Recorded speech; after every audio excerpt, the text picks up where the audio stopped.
Hello students, today we are going to discuss the topic objective of the business. So in previous lecture we discussed about the business, okay? What are their activities and like on the categories. So now the next topic is objective of the business. So objective means रजी ਹੁੰਦਾ हैगा उद्देश्य, ठीक है जी. So business ਦਾ ਜੋ objective it is main like ਕਹ ਲਓ ਵੀ ਸਭ ਤੋਂ ਮੇਨ ਇੰਪੋਰਟੈਂਟ ਥਿੰਗ ਹੈ ਬਿਜ਼ਨਸ ਦੇ ਵਿੱਚ, ਠੀਕ ਹੈ. Okay, so it must have it's objective ਹੋਣਾ ਜ਼ਰੂਰੀ ਹੈ. ਲਾਈਕ ਉਹ ਇਕਨੋਮਿਕ ਹੋ ਸਕਦਾ, ਨੋਨ ਇਕਨੋਮਿਕ ਹੋ ਸਕਦਾ ਨਾ. ਲਾਈਕ ਆਪਾਂ ਆਲਰੇਡੀ ਡਿਸਕਸ ਕਰ ਚੁੱਕੇ ਹੈਗੇ ਹਾਂ. ਇਕਨੋਮਿਕ ਆਬਜੈਕਟਿਵ ਹੁੰਦਾ ਵਿਦ ਦ ਲਾਈਕ ਜਿਹੜਾ ਆਪਾਂ ਸਟਾਰਟ ਕਰਦੇ ਹੈਗਾ with the aim of earn more and more profit. And non economic ਹੁੰਦਾ ਰਾਜੇ ਆਪਾਂ ਆਪਦੇ ਸੋਸ਼ਲ ਲਾਈਕ ਆਪਾਂ ਆਪਦੀ ਸੋਸ਼ਲ ਨੀਡਸ ਨੂੰ ਫੁਲਫਿਲ ਕਰਨ ਲਈ ਕਰਦੇ ਹਾਂ, ਠੀਕ ਹੈ. So business is an outcome of the social and the human needs. So the social and the human objective are the main consideration of the business. So ਇਹਨਾਂ ਆਬਜੈਕਟਿਵ ਨੂੰ achieve ਕਰਨ ਲਈ ਜਿਹੜਾ to achieve these objective survival of the business is necessary which is not possible without earning a profit, ਠੀਕ ਹੈ. ਜੇ business ਨੇ survive ਕਰਨਾ ਹੈ ਨਾ ਤਾਂ ਉਹਦੇ ਲਈ ਰਾਜੇ ਉਹਨੂੰ ਪ੍ਰੋਫਿਟ ਅਰਨ ਕਰਨਾ ਜ਼ਰੂਰੀ ਆ. ਅਤੇ ਪ੍ਰੋਫਿਟ ਅਰਨ ਉਦੋਂ ਹੀ ਹੋ ਚੁੱਕਾ ਜੇਕਰ ਉਹ ਆਪਦੇ ਓਬਜੈਕਟਿਵ ਨੂੰ ਅਚੀਵ ਕਰਨਗੇ. ਸੋ ਓਬਜੈਕਟਿਵ ਆਫ ਦ ਬਿਜ਼ਨਸ ਹੈ ਬੇਸਿਕਲੀ ਲਾਈਕ ਇਨ 4 ਪਾਰਟਸ ਵਿੱਚ ਡਿਵਾਈਡ ਹੋ ਚੁੱਕਿਆ. ਇਕਨੋਮਿਕ ਓਬਜੈਕਟਿਵ ਹੁੰਦੇ ਆ, ਸੋਸ਼ਲ ਓਬਜੈਕਟਿਵ ਹੁੰਦੇ ਆ, human objective and national objective, ਠੀਕ ਹੈ ਜੀ. ਇਕਨੋਮਿਕ ਹੁੰਦੇ ਨੇ ਜਿਹੜੀ ਆਪਣੀ ਚਲੋ ਆਪਣੀ ਇਕੋਨਮੀ ਨਾਲ ਰਿਲੇਟਡ ਹੁੰਦੀ ਆ, ਹੈ ਨਾ. ਦੇਖੋ okay, economic objective. So first of all is profit earning. We already know that the main objective of the business is to earn more and more profit, ठीक है. So risk bearing is one of the main important characteristics of business the. So therefore it is necessary to earn profit for the survival of the business. Risk ਹਰੇਕ business ਦੇ ਵਿੱਚ ਹੁੰਦਾ ਰਹੇ. ਜੇਕਰ ਆਪਾਂ ਇਹ ਚਾਹੁੰਦੇ ਹਾਂ ਵੀ ਆਪਣਾ ਜਿਹੜਾ ਬਿਜ਼ਨਸ ਆ ਗਰੋ ਕਰੇ, ਸਰਵਾਈਵ ਆਫ ਬਿਜ਼ਨਸ ਮਤਲਬ ਜੇ ਆਪਾਂ ਚਾਹੁੰਦੇ ਆਪਣਾ ਬਿਜ਼ਨਸ ਚੱਲਦਾ ਰਹੇ ਤਾਂ ਉਹਦੇ ਲਈ ਆਪਾਂ ਨੂੰ ਪ੍ਰੋਫਿਟ ਅਰਨ ਕਰਨਾ ਜ਼ਰੂਰੀ ਹੈ. ਪ੍ਰੋਫਿਟ ਜੇ ਲਾਈਕ ਕਹਿ ਲਓ ਵੀ ਤੁਸੀਂ ਇੱਕ ਤਰ੍ਹਾਂ ਦਾ ਬਲੱਡ ਦੀ ਤਰ੍ਹਾਂ ਕੰਮ ਕਰਦਾ ਨਾ. ਲਾਈਕ ਜਿਵੇਂ ਆਪਣੀ ਨਰਵਸ ਆਪਣੀ ਜਿਹੜੀ ਬੋਡੀ ਦੇ ਵਿੱਚ ਜੋ ਬਲੱਡ ਸਰਕੂਲੇਟ ਹੋਊਗਾ ਆਪਾਂ ਤਾਂ ਹੀ ਬਰੀਥ ਕਰਾਂਗੇ, ਆਪਾਂ ਤਾਂ ਹੀ ਜਿਉਂਦੇ ਰਹਾਂਗੇ. ਸੇਮ ਚੀਜ਼ ਬਿਜ਼ਨਸ ਦੇ ਵਿੱਚ ਹੁੰਦੀ ਹੈ. ਜੇਕਰ ਬਿਜ਼ਨਸ ਦੇ ਵਿੱਚ ਪ੍ਰੋਫਿਟ ਅਰਨ ਹੋਊਗਾ, ਆਪਾਂ ਨੂੰ ਫਾਇਦਾ ਹੋਊਗਾ, ਹੈ ਨਾ, ਇਨਕਮ ਆਊਗੀ ਤਾਂ ਹੀ ਬਿਜ਼ਨਸ ਚੱਲੂਗਾ, ਅਦਰਵਾਈਜ਼ ਬਿਜ਼ਨਸ ਖਤਮ ਹੋ ਜਾਊਗਾ. ਸੋ ਇਟ ਇਜ਼ ਐਨ ਇਨਸੈਂਟਿਵ ਹੁੰਦਾ ਜੇ ਆਪਾਂ ਨੂੰ ਕੋਈ ਇਨਾਮ ਵਗੈਰਾ ਮਿਲਣਾ, ਹੈ ਨਾ. ਵਿਚ ਕੀਪ ਦਾ ਐਂਟਰਪ੍ਰੇਨਿਓਰ ਹੁੰਦਾ ਬਿਜ਼ਨਸਮੈਨ ਬਿਜ਼ੀ ਆਲ ਦਾ ਟਾਈਮ, ਠੀਕ ਹੈ. ਇੱਕ ਚਲੋ ਦੇਖੋ ਜੇ ਆਪਾਂ ਨੂੰ ਪ੍ਰੋਫਿਟ ਅਰਨ ਹੋਊਗਾ ਰਾਜੇ, ਹੈ ਨਾ, ਜਿਹੜਾ ਐਂਟਰਪ੍ਰੇਨਿਓਰ ਹੋਊਗਾ, ਬਿਜ਼ਨਸਮੈਨ ਹੋਊਗਾ, ਉਹ ਲਾਈਕ ਬਿਜ਼ੀ ਰਹੂਗਾ, ਹੈ ਨਾ. ਉਹਨੂੰ ਐਂ ਲੱਗੂਗਾ ਵੀ ਹਾਂਜੀ ਮੈਂ ਜਿੰਨਾ ਜ਼ਿਆਦਾ ਕੰਮ ਕਰੂੰ ਮੈਨੂੰ ਓਨਾ ਹੀ ਇਨਸੈਂਟਿਵ ਮੀਨਸ ਇਨਾਮ ਮਿਲੂਗਾ. ਇਨਾਮ ਕਾਹਦੇ ਰੂਪ 'ਚ ਮਿਲ ਰਿਹਾ ਰਾਜੇ? In the form of profit. So employees demand for the higher wages and better working conditions. Investors expect a higher rate of return. So all these requirement cannot be met without the adequate profit. ਦੇਖੋ ਰਾਜੇ employees ਇਹ ਚਾਹੁੰਦੇ ਹੁੰਦੇ ਆ ਵੀ ਉਹਨਾਂ ਨੂੰ ਵਧੀਆ salary ਮਿਲੇ, ਉਹਨਾਂ ਦਾ ਜਿੱਥੇ ਉਹ ਕੰਮ ਕਰ ਰਹੇ ਹੈਗੇ ਆ ਉਹ ਜਿਹੜੀ ਕੰਡੀਸ਼ਨਸ ਹੈਗੀਆਂ ਉਹ ਜ਼ਿਆਦਾ ਬੈਟਰ ਹੋਣ. ਇਨਵੈਸਟਰਸ ਹੁੰਦੇ ਆ ਰਾਜੇ ਜਿਨ੍ਹਾਂ ਨੇ ਆਪਦਾ ਪੈਸਾ ਇਨਵੈਸਟ ਕੀਤਾ ਹੁੰਦਾ, ਉਹ ਚਾਹੁੰਦੇ ਹੈਗੇ ਸਾਨੂੰ ਟਾਈਮ ਟੂ ਟਾਈਮ ਇੰਟਰਸਟ ਮਿਲਦਾ ਰਹੇ, ਹੈ ਨਾ.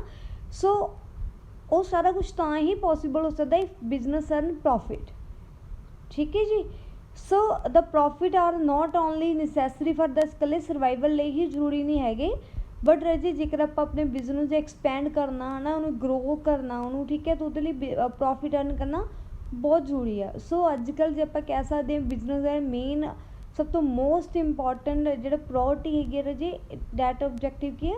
Earn more and more profit. Production of the goods. So ਦੇਖੋ ਹਰੇਕ every business activity it direct toward the satisfaction of needs and wants of the human beings. To satisfy the needs and wants of the people, the business has to produce the goods according to their taste and preference. ਦੇਖੋ ਹਰੇਕ business ਜਿਹੜਾ ਹੈਗਾ ਰਾਜੇ ਉਹਦੇ customer ਦੀ needs ਨੂੰ ਪੂਰਾ ਕਰਨ ਦੇ ਉੱਪਰ ਹੀ ਜ਼ੋਰ ਦਿੰਦਾ, ਹੈ ਨਾ. ਕਿਉਂਕਿ ਜੇ ਉਹ ਨੀਡਸ ਨੂੰ ਫੁਲਫਿਲ ਕਰਨਗੇ ਉਹ ਤਾਂ ਹੀ ਉਹਨਾਂ ਦੇ ਪ੍ਰੋਡਕਟ ਨੂੰ ਖਰੀਦਣਗੇ. ਸੋ ਉਹਨਾਂ ਦੇ ਨੀਡਸ ਨੂੰ ਸੈਟਿਸਫਾਈ ਕਰਨ ਲਈ ਰਾਜੇ ਬਿਜ਼ਨਸ ਕੀ ਕਰਦਾ ਹੈਗਾ ਉਹਨਾਂ ਦੀ ਮਤਲਬ ਲੋੜ ਨੂੰ ਧਿਆਨ ਵਿੱਚ ਰੱਖਦੇ ਹੋਏ ਉਹਨਾਂ ਦੇ ਟੇਸਟ ਨੂੰ, ਪ੍ਰੈਫਰੈਂਸ ਨੂੰ, ਲਾਈਕਸ ਨੂੰ, ਡਿਸਲਾਈਕਸ ਨੂੰ ਧਿਆਨ ਵਿੱਚ ਰੱਖਦੇ ਹੋਏ ਗੁਡਸ ਨੂੰ ਪ੍ਰੋਡਿਊਸ ਕਰਦਾ. ਸੋ ਬਿਜ਼ਨਸ ਨੋਟ ਓਨਲੀ ਇਕੱਲੀਆਂ ਗੁਡਸ ਹੀ ਪ੍ਰੋਡਿਊਸ ਨਹੀਂ ਕਰਦਾ ਬਲਕਿ ਉਹ ਕੰਜ਼ਿਊਮਰ ਨੂੰ ਰਾਈਟ ਟਾਈਮ ਦੇ ਉੱਪਰ ਗੁਡਸ ਨੂੰ ਅਵੇਲੇਬਲ ਵੀ ਕਰਵਾਉਂਦਾ, ठीक है जी। So it creates like from place time and possession utility in order to meet the needs and the wants of the society. ठीक है, लाइक ਆਪਾਂ ਨੂੰ ਪਤਾ ਰਹੇ आप बिजनेस ने प्रोड्यूस करके आपदे कोल ही रखता, आप जो चाहते हैं आप शॉप तो जाके एनी टाइम परचेज कर सकते हैं। उस टाइम डिजिटलिटी आ जाती है, प्लेस डिजिटलिटी आ जाती है उत्थे। ठीक है, सो बिजनेस का मेन काम यही है भी कस्टमर की नीड्स नू देखे, उहदी लाइक्स नू डिसलाइक्स नू टेस्ट नू प्रैफरेंस उहदे अकॉर्डिंग प्रोडक्शन करता हैगा। तो प्रोडक्शन करके आपदे कोले ही रखना उहदा मतलब नहीं हैगा। जो उन्हें प्रोडक्शन कर ली तो उस प्रोडक्शन नू उस गुड्स नू अल्टीमेट कंज्यूमर मतलब ਜਿਹੜੇ ਕੰਜ਼ਿਊਮਰ ਨੂੰ ਨੀਡ ਹੈਗੀ ਰਜੇ ਉਸ ਕੰਜ਼ਿਊਮਰ ਤੱਕ ਉਹਨੂੰ ਰੀਚ ਆਊਟ ਕਰਵਾਉਣਾ। ਓਕੇ, ਕ੍ਰੀਏਟਿੰਗ ਮਾਰਕੀਟ ਰਜੇ ਸੇਲਿੰਗ ਪਰਪਸ ਦੇ ਲਈ ਤੇ ਬਿਜ਼ਨਸ ਕਸਟਮਰ ਚਾਹੀਦੇ ਰਜੇ। ਕਸਟਮਰ ਆਪਣੇ ਕੋਲ ਹੋਣਗੇ ਆਪਾਂ ਤਾਂ ਹੀ ਚੀਜ਼ਾਂ ਵੇਚ ਸਕਦੇ ਹਾਂ। ਸੋ ਮਾਰਕੀਟਿੰਗ ਇੱਕ ਮੋਸਟ ਇੰਪੋਰਟੈਂਟ ਐਕਟੀਵਿਟੀ ਹੈ ਬਿਜ਼ਨਸ ਦੇ ਵਿੱਚ, ਜਿਹਦੇ ਜ਼ਰੀਏ ਰਜੇ ਆਪਾਂ ਆਪਦੇ ਗੁੱਡਸ ਨੂੰ ਸੇਲ ਕਰਦੇ ਹਾਂ ਜਾਂ ਐਕਸਚੇਂਜ ਕਰਦੇ ਹਾਂ, ਹੈ ਨਾ, ਉਹ ਹੁੰਦੀ ਹੈ marketing. So it has to create the new market in order to find the new customers, है ना। देखो कोई भी रजे जो नवा प्रोडक्ट आप लॉन्च करते हैं, है ना, हुंदा मार्केट दे विच, ठीक है, ਉਹਦੀ ਆਪਦੀ ਇੱਕ ਮਾਰਕੀਟ ਬਣ ਜਾਂਦੀ ਆ। ਠੀਕ ਹੈ, ਉਹ ਆਪਦੇ ਕਸਟਮਰ ਨੂੰ ਗ੍ਰੈਬ ਕਰਦੇ ਆ। ਸੋ because no business can exist without the customers, it retains its old customer by satisfying them and creating new ones by following the market techniques। That means कि रजे ये देखो बिजनेस तो ही सर्वाइव कर सकता जेकर वो कस्टमर की नीड्स फुलफिल करूँगा। सो जो पुराने कस्टमर्स है ना वो उन्होंने सैटिस्फाई करता क्योंकि वो तो वो रजे ऑलरेडी जुड़े हुए है ना। ठीक है, उन्होंने वधिया क्वालिटी के प्रोडक्ट प्रोवाइड करके उन्होंने सैटिस्फाई करवा देंगे। एंड जेकर न्यू कस्टमर को ग्रैप करना तो जो मार्केटिंग के टेक्निक्स है वो यूज़ करते लाइक वो एडवरटाइजमेंट करते हैं ऑन इंटरनेट के उपर, टैलीविजन के उपर, ठीक है, न्यूज़पेपर के उपर, है ना। सेल्समैनशिप होंगी लाइक तुम देखते हो भी घर डोर टू डोर आके, है ना, समान बेचते हैं, जां पैंपलेट वगैरह डिस्ट्रीब्यूट करते हैं। ठीक है जी। ओके, इनोवेशन होंदा है जी समथिंग न्यू, है ना, कुछ नवा लेके आना। So change in the law of the nature, new techniques of the developments are take place every day. Technology आने नाल की है जी अजकल की है भी न्यू टैक्नोलॉजी आती जाती है, दिनों दिन आप देखते हैं नवी टेक्नीक आ गई, नवे मैथड्स आ गए, है ना। सो वर्ड्स की है जो चेंज हो रहे हैं time to time, day to day. So new techniques नू अडॉप्ट करना ना, न्यू मैथड्स नू अडॉप्ट करना ना प्रोडक्शन ते मैनेजमेंट के लिए बहुत जरूरी हो जाता। सो कंपीटिशन हो रहा है जो अजकल, है ना, बहुत ज़्यादा। So business must try to reduce their cost and increase the sales, है ना। जो बिजनेस है वो ट्राई करता भी वो जी कॉस्ट हैगी है चीज़ों को प्रोड्यूस करने वो घट जाए तो वो जी सेल्स है वो इनक्रीज हो जाए। ठीक है जी। So the industrial revolution of the 18th century was also the outcome of the application of the scientific invention of the study। Okay जी। नैक्सट जी social objective see, if the profit earning आप कह सकते main objective हैगा। ठीक है जी। Business on other hand की है जी it should satisfy the social needs and wants like by supplying goods and products at the genuine price and the genuine quality, है ना। ठीक है जी।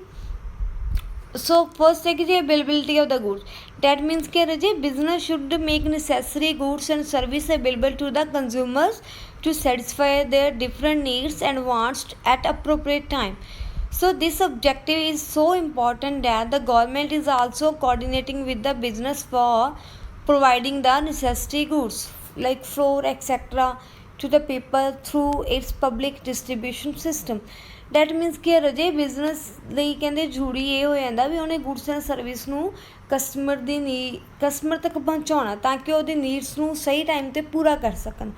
ਇਹ ਓਬਜੈਕਟਿਵ ਜੀ ਬਹੁਤ ਇੰਪੋਰਟੈਂਟ ਹੈਗਾ ਨਾ। ਗਵਰਨਮੈਂਟ ਵੀ ਲਾਈਕ ਕੋਆਰਡੀਨੇਟ ਕਰਦੀ ਹੈਗੀ ਬਿਜ਼ਨਸ ਦੇ ਨਾਲ। ਠੀਕ ਹੈ ਜੀ, ਤਾਂ ਕਿ ਗੁੱਡਸ ਨੂੰ ਸਹੀ ਕਸਟਮਰ ਤੱਕ ਸਹੀ ਟਾਈਮ ਦੇ ਉੱਪਰ ਪਹੁੰਚਾਇਆ ਜਾਏ। ਲਾਈਕ PDS ਜਿਹੜਾ ਹੁੰਦਾ ਰਾਜੇ ਪਬਲਿਕ ਡਿਸਟਰੀਬਿਊਸ਼ਨ ਸਿਸਟਮ ਦੇ ਥਰੂ, ਹੈ ਨਾ, ਗੁੱਡਸ ਸਪਲਾਈ ਕਰਾਉਂਦੇ ਆ ਕੰਜ਼ਿਊਮਰਸ ਨੂੰ। ਕੰਜ਼ਿਊਮਰ ਕਹਿ ਲਓ ਇੱਕ ਮੇਨ ਕੰਪੋਨੈਂਟ ਹੈ ਬਿਜ਼ਨਸ ਦਾ ਰਾਜੇ। ਜੇ ਕੰਜ਼ਿਊਮਰ ਆਪਾਂ ਕਹਿ ਸਕਦੇ ਕਿੰਗ ਆਫ ਦ ਮਾਰਕੀਟ, ਹੈ ਨਾ। ਜੇ ਕੰਜ਼ਿਊਮਰ ਸੈਟਿਸਫਾਈ ਹੋਊਗਾ ਬਿਜ਼ਨਸ ਤਾਂ ਹੀ ਸਰਵਾਈਵ ਕਰੂਗਾ। ਸੋ ਇਹ 'ਚ ਕੀ ਰਜੇ ਲਾਈਕ ਆਪਾਂ ਹੈ ਨਾ ਅਲੱਗ-ਅਲੱਗ ਮੈਨੂਫੈਕਚਰਿੰਗ ਲਾਈਕ ਆਪਾਂ ਜਿਹੜੇ ਸ਼ੋਪਸ ਦੇ ਜ਼ਰੀਏ, ਹੈ ਨਾ, ਆਪਾਂ ਪ੍ਰੋਡਕਟਸ ਨੂੰ ਅਵੇਲੇਬਲ ਕਰਵਾਇਆ ਜਾਂਦਾ ਹੈਗਾ। So to make the goods available to the society is one of the important social objective। then raji supply of the goods at a genuine price, foremost objective business ਦਾ ਕੀ ਹੈ ਜੀ, quality goods ਨੂੰ consumer ਤੱਕ ਪਹੁੰਚਾਉਣਾ at a reasonable, ਮਤਲਬ ਕਿ ਵਧੀਆ ਕੁਆਲਿਟੀ ਦੇ ਪ੍ਰੋਡਕਟ ਸਹੀ ਰੇਟ ਦੇ ਉੱਪਰ ਗੁੱਡਸ ਨੂੰ ਕੰਜ਼ਿਊਮਰਸ ਨੂੰ ਰੀਚ ਆਊਟ ਕਰਵਾਉਣਾ।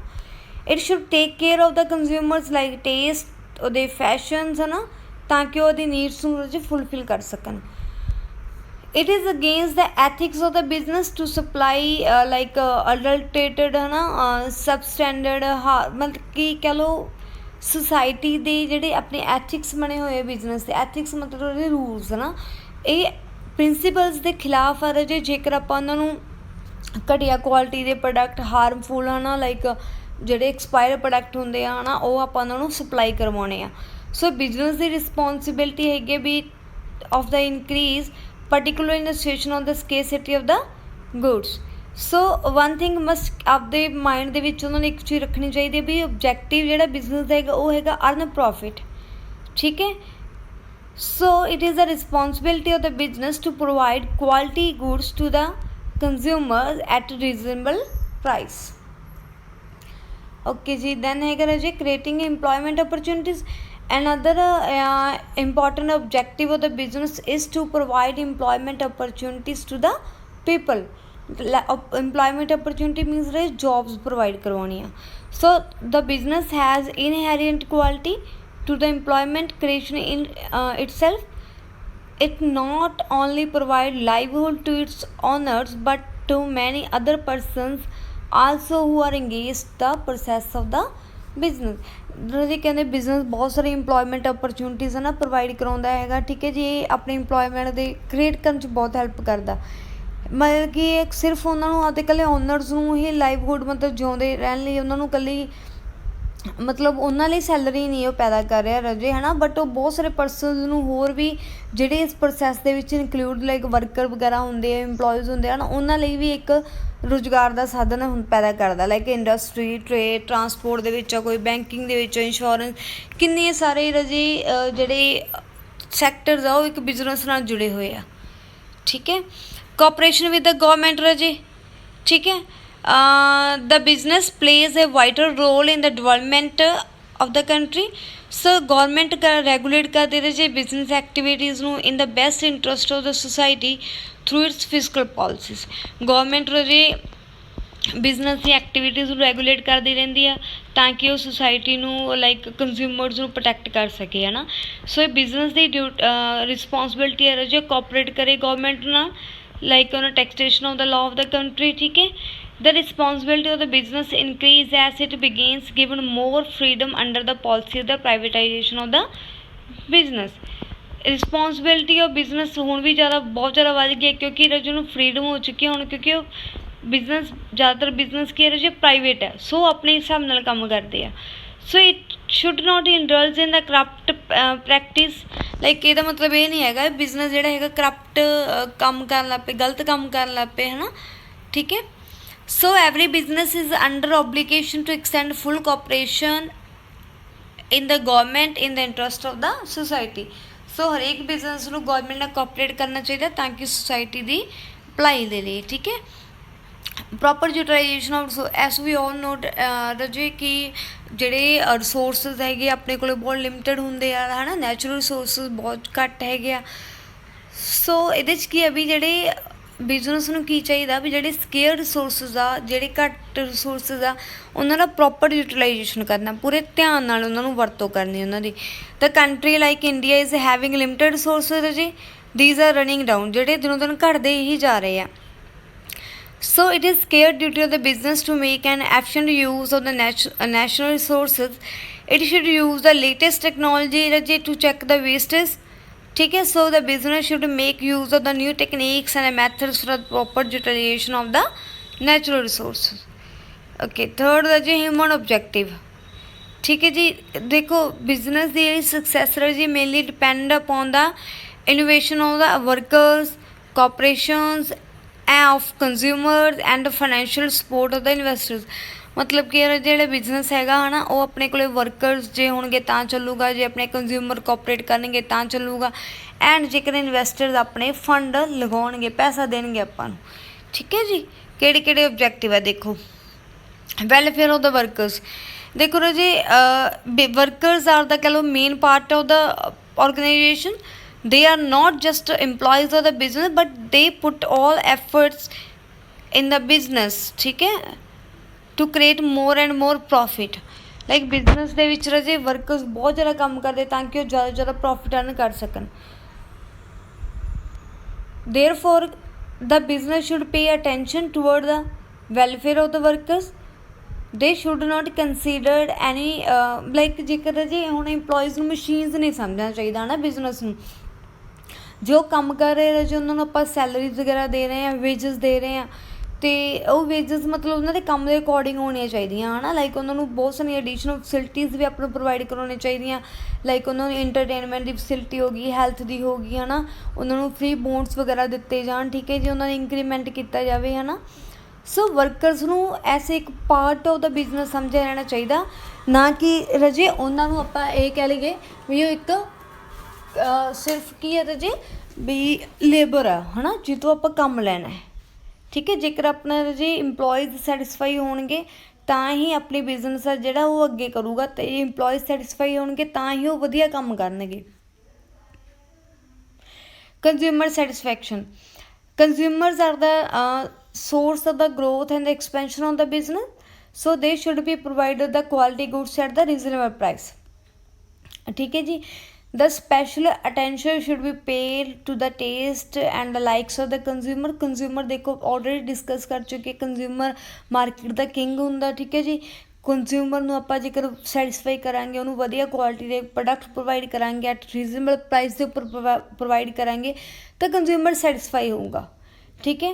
ਮੈਨੀ organisation of the consumers have become vigilant about the rights, ਠੀਕ ਹੈ. So the business should satisfy the consumer with regard to the quality, quantity and the price. It will be better for the business even in the long run. ਜੇ consumer satisfy ਹੋਣਗੇ, ਜੇ consumer ਅਗਾਂਹ ਹੋਰ consumers ਨੂੰ ਵੀ add ਕਰਦੇ ਆ. Okay ਜੀ, next ਜੀ satisfaction of the share holder. Share holder basically ਉਹ ਪਰਸਨ ਹੁੰਦੇ ਨੇ ਜਿਹੜੇ ਬਿਜ਼ਨਸ ਦੇ ਵਿੱਚ ਆਪਦਾ ਪੈਸਾ ਇਨਵੈਸਟ ਕਰਦੇ ਆ. ਸੋ ਇਨ ਦ ਫੋਰਮ ਆਫ ਆਰਗੇਨਾਈਜੇਸ਼ਨ ਕਹਿੰਦੇ management of the company should look after the interest of the shareholders, like they are the real owner of the company because they invest their money in the company, ਠੀਕ ਹੈ ਜੀ. So shareholders are widespread. Shareholder ਦੇਖੋ ਜੀ ਕਿਤੇ ਵੀ ਹੋ ਸਕਦੇ ਆ ਹੈ ਨਾ, ਲਾਈਕ ਕਿਤੇ ਵੀ ਬੈਠੇ ਹੋ ਸਕਦੇ, ਉਹਨੇ ਸਿਰਫ ਉਹਦਾ ਪੈਸਾ ਇਨਵੈਸਟ ਕੀਤਾ ਹੁੰਦਾ ਹੈ ਨਾ. ਉਹਨਾਂ ਨੂੰ ਕੋਈ ਪਤਾ ਨਹੀਂ ਹੁੰਦਾ ਕਿ ਕੰਪਨੀ ਦੇ ਵਿੱਚ ਕਿਵੇਂ ਕੰਮ ਹੋ ਰਿਹਾ, ਕਿੱਦਾਂ ਨਹੀਂ ਹੋ ਰਿਹਾ. they invest their money in the company on the basis of the information received through the prospect and newspaper. Like ਜਿਵੇਂ ਜੇ ਕਿਸੇ ਕੰਪਨੀ ਨੇ ਕੋਈ ਲਾਈਕ ਸ਼ੇਅਰਸ ਇਸ਼ੂ ਕਰਨੇ ਆ ਨਾ, ਉਹ ਨਿਊਜ਼ਪੇਪਰ ਦੇ ਵਿੱਚ ਦੇ ਦੂ, ਪ੍ਰੋਸਪੈਕਟ ਦੇ ਦੂ, ਅਤੇ ਜਿਹੜੇ ਇਨਵੈਸਟਰਸ ਹੁੰਦੇ ਨੇ ਜੋ ਸ਼ੇਅਰਸ ਖਰੀਦ ਲੈਂਦੇ ਤਾਂ ਉਹਨਾਂ ਦਾ ਪੈਸਾ ਇਨਵੈਸਟ ਹੋ ਜਾਂਦਾ, ਠੀਕ ਹੈ. ਸੋ ਬਿਜ਼ਨਸ ਦੀ ਰਿਸਪੋਂਸੀਬਿਲਿਟੀ ਬਣਦੀ ਹੈਗੀ ਆ ਵੀ ਸ਼ੇਅਰ ਹੋਲਡਰ ਨੇ ਜਿੰਨਾ ਇਨਵੈਸਟ ਕੀਤਾ, ਉਹਨਾਂ ਦਾ ਜਿੰਨਾ ਇੰਟਰਸਟ ਬਣਦਾ, ਉਹਨਾਂ ਨੂੰ ਫੇਅਰ ਜਿਹੜਾ ਰਿਟਰਨ ਹੈਗਾ ਉਹਨਾਂ ਨੂੰ ਪ੍ਰੋਵਾਈਡ ਕੀਤੀ ਜਾਵੇ, ਠੀਕ ਹੈ ਜੀ. Management should note misuse. ਉਸ ਪੈਸੇ ਨੂੰ ਗਲਤ ਢੰਗ ਵਿੱਚ ਯੂਜ਼ ਨਹੀਂ ਕਰਨਾ ਚਾਹੀਦਾ. Company should make the share holder aware about the various development of the business. Time to time ਦੱਸਦੇ ਰਹਿਣਾ ਚਾਹੀਦਾ ਬਿਜ਼ਨਸ ਦੀ ਆਹ ਚੀਜ਼ ਡਿਵੈਲਪ ਹੋ ਰਹੀ ਹੈ ਇੱਦਾਂ. The company should provide correct information provide ਹੋਣੀ ਚਾਹੀਦੀ ਅਬਾਊਟ ਦ ਐਨੂਅਲ ਰਿਪੋਰਟ, ਜਿਹੜੀ ਆਪਣੇ ਐਂਡ ਆਫ ਦ ਈਅਰ 'ਤੇ ਜੇ ਆਪਾਂ ਬੈਲੈਂਸ ਸ਼ੀਟ ਵਗੈਰਾ ਬਣਾਉਣੇ ਆ, ਠੀਕ ਹੈ, ਉਹਦੇ ਬਾਰੇ ਜਿਹੜੀ ਪ੍ਰੋਪਰ ਇਨਫੋਰਮੇਸ਼ਨ ਹੈਗੀ ਆ, ਉਹ ਸਾਰੀ ਸਹੀ ਇਨਫੋਰਮੇਸ਼ਨ ਆਪਾਂ ਸ਼ੇਅਰ ਹੋਲਡਰ ਨੂੰ ਪ੍ਰੋਵਾਈਡ ਕਰਾਉਣੀ ਆ. ਉਹਦੇ ਨਾਲ ਕੀ ਹੁੰਦਾ, ਸ਼ੇਅਰ ਹੋਲਡਰ ਆਪਣੇ ਕੌਨਫੀਡੈਂਸ ਦੇ ਵਿੱਚ ਆ ਜਾਂਦੇ ਆ, ਉਹ ਆਪਣੇ 'ਤੇ ਟਰਸਟ ਕਰਦੇ ਆ, ਅਤੇ ਫਿਊਚਰ ਦੇ ਵਿੱਚ ਹੋ ਸਕਦਾ ਜੀ ਉਹ ਆਪਾਂ ਨੂੰ ਜ਼ਿਆਦਾ ਪੈਸਾ ਇਨਵੈਸਟ ਕਰਨ ਕੰਪਨੀ ਦੇ ਵਿੱਚ. Fair to dealers and suppliers. It is the duty of the business to fair to dealers and suppliers during the scarcity of the goods. It must take care of the interest of the dealer and the supplier. It must acknowledge their service by allowing adequate remuneration ਕਹਿ ਲਓ, commission ਕਹਿ ਲਓ, on the sales made by them. ਇਹਦਾ ਮਤਲਬ ਕੀ ਹੈ ਵੀ ਦੇਖੋ ਜਿਹੜੇ suppliers and dealers ਹੁੰਦੇ ਆ ਜੀ, ਉਹ ਕੰਪਨੀ ਲਈ ਕੰਮ ਕਰਦੇ ਆ, ਠੀਕ ਹੈ ਜੀ. ਰਿਸੋਰਸਿਸ ਨੂੰ ਯੂਜ਼ ਕਰਦੇ ਆ ਪ੍ਰੋਪਰ ਨਾਲ, ਠੀਕ ਹੈ ਜੀ. ਉਹਦੇ ਸੇਲਸ ਕਰਦੇ ਆ, ਪ੍ਰੋਡਕਟ ਨੂੰ ਸੇਲ ਆਊਟ ਕਰਦੇ ਆ, ਅਤੇ ਆਪਾਂ ਨੂੰ ਉਹਨਾਂ ਦੇ ਸਰਵਿਸ ਦੇ ਬਦਲੇ ਟਾਈਮ ਟੂ ਟਾਈਮ ਉਹਨਾਂ ਨੂੰ ਰੈਮੂਨੇਸ਼ਨ ਦਾ ਸੈਲਰੀ, ਕਮਿਸ਼ਨ ਵਗੈਰਾ ਪ੍ਰੋਵਾਈਡ ਕਰਵਾਉਣਾ ਚਾਹੀਦਾ, ਠੀਕ ਹੈ ਜੀ. It will B useful for the business. ਇਹ ਬਿਜ਼ਨਸ ਦੇ ਲਈ ਬਹੁਤ ਜ਼ਰੂਰੀ ਹੋਊਗਾ. ਉਹਦੀ ਸੇਲਸ ਨੂੰ ਉਹ ਮੋਟੀਵੇਟ ਹੋਣਗੇ, ਸੇਲਸ ਇਨਕਰੀਜ਼ ਹੋਣਗੀਆਂ. to undo adverse effect raje.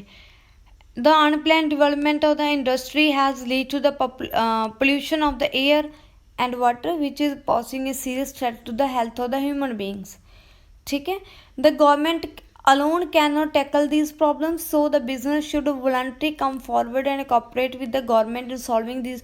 देखो ਆਪਾਂ ਨੂੰ ਪਤਾ ਰਹੇ ਜੀ ਬਿਜ਼ਨਸ ਦੇ ਨਾਲ ਕੀ ਹੋ ਰਿਹਾ, ਬਹੁਤ ਸਾਰਾ 에ਅਰ ਪੋਲਿਊਸ਼ਨ ਪੈਦਾ ਹੋ ਰਿਹਾ, ਨੋਇਸ ਪੋਲਿਊਸ਼ਨ ਪੈਦਾ ਹੁੰਦਾ, ਵਾਟਰ ਪੋਲਿਊਟ ਕਰਦੇ ਆ ਉਹ ਜਿਹੜਾ ਉਹ ਮਤਲਬ ਆਪਦਾ ਹੈ ਨਾ ਵੇਸਟ ਉਹ ਕਰਦੇ ਹੈਗੇ ਆ। ਠੀਕ ਹੈ ਜੀ, ਸੋ ਇਕੱਲੀ ਗੌਰਮੈਂਟ ਰਾਜੇ ਇਸ ਚੀਜ਼ ਨੂੰ ਟੈਕਲ ਨਹੀਂ ਕਰ ਸਕਦੀ। ਸੋ ਬਿਜ਼ਨਸ ਦੀ ਕੀ ਚਾਹੀਦਾ ਵੀ ਉਹ ਗੌਰਮੈਂਟ ਨਾਲ ਕੋਆਪਰੇਟ ਕਰੂਗਾ, ਮਿਲ ਕੇ ਕੰਮ ਕਰਨਗੇ ਤਾਂ ਰਾਜੇ ਜਿਹੜਾ ਉਹਨਾਂ ਦੇ ਦੁਆਰਾ ਇਹ ਇਫੈਕਟ ਹੋ ਰਿਹਾ ਹੈ ਨਾ ਹਿਊਮਨ ਦੀ ਹੈਲਥ ਦੇ ਉੱਪਰ, ਇਨਵਾਇਰਮੈਂਟ ਦੇ ਉੱਪਰ, ਇਹਨੂੰ ਘੱਟ ਕੀਤਾ ਜਾ ਸਕਦਾ। ਦੈਨ ਰਾਜੇ ਨੈਸ਼ਨਲ ਓਬਜੈਕਟਿਵਸ। ਠੀਕ ਹੈ, ਦੇਖੋ ਬਿਜ਼ਨਸ ਇਕੱਲਾ ਆਪਣੇ ਇਕਨੋਮਿਕ ਸੋਸ਼ਲ ਜਾਂ ਹਿਊਮਨ ਓਬਜੈਕਟਿਵ ਨੂੰ ਅਚੀਵ ਨਹੀਂ ਕਰਦਾ, ਬਟ ਇਹ also require fill the national objective ਹੈ ਨਾ, to determine the national plans policy and programme. So ਕਿਹੜੇ objective? First, business should take necessary step to like ਆਪਾਂ ਨੂੰ ਹਰੇਕ ਕੰਟਰੀ ਦਾ ਜਦ ਐਕਸਪੋਰਟ ਨੂੰ ਇਨਕਰੀਜ਼ ਕਰਨ ਲਈ ਲਾਈਕ ਕਰੈਕਟ ਸਟੈਪ ਚੱਕਣਾ ਚਾਹੀਦਾ। ਐਕਸਪੋਰਟ ਹੁੰਦੇ ਆ ਜੇ ਜਦੋਂ ਆਪਾਂ ਆਪਦੀ ਗੁਡਸ ਨੂੰ ਅਦਰ ਕੰਟਰੀ ਨੂੰ ਸੇਲ ਕਰਦੇ ਹਾਂ। ਦੇਖੋ ਆਪਾਂ ਜੇ ਜ਼ਿਆਦਾ ਸੇਲ ਆਊਟ ਕਰਾਂਗੇ ਬਾਹਰਲੀ ਕਰੰਸੀ ਆਪਣੀ ਕੰਟਰੀ 'ਚ ਓਨਾ ਹੀ ਜ਼ਿਆਦਾ ਆਊਗੀ। It should aim at balance regional development, ਜਿਹੜੀ ਆਪਣੀ ਰੀਜਨਲ ਆਪਣੀ ਰੂਰਲ ਡਿਵੈਲਪਮੈਂਟ ਹੈਗੀ ਏਰੀਆ ਵਾਈਜ਼ ਉਹ ਬੈਲੈਂਸ ਹੋਣੀ ਚਾਹੀਦੀ ਆ, ਹੁੰਦੀ ਰਹਿਣੀ ਚਾਹੀਦੀ ਹੈ ਟਾਈਮ ਟੂ ਟਾਈਮ। ਠੀਕ ਹੈ, it should education sports culture ਨੂੰ ਪ੍ਰਮੋਟ ਕਰਨਾ ਚਾਹੀਦਾ ਅਤੇ ਸਮੋਲ ਕੰਪਨੀਜ਼ ਨੂੰ ਪ੍ਰਮੋਟ ਕਰਨਾ ਚਾਹੀਦਾ। ਠੀਕ ਹੈ ਜੀ।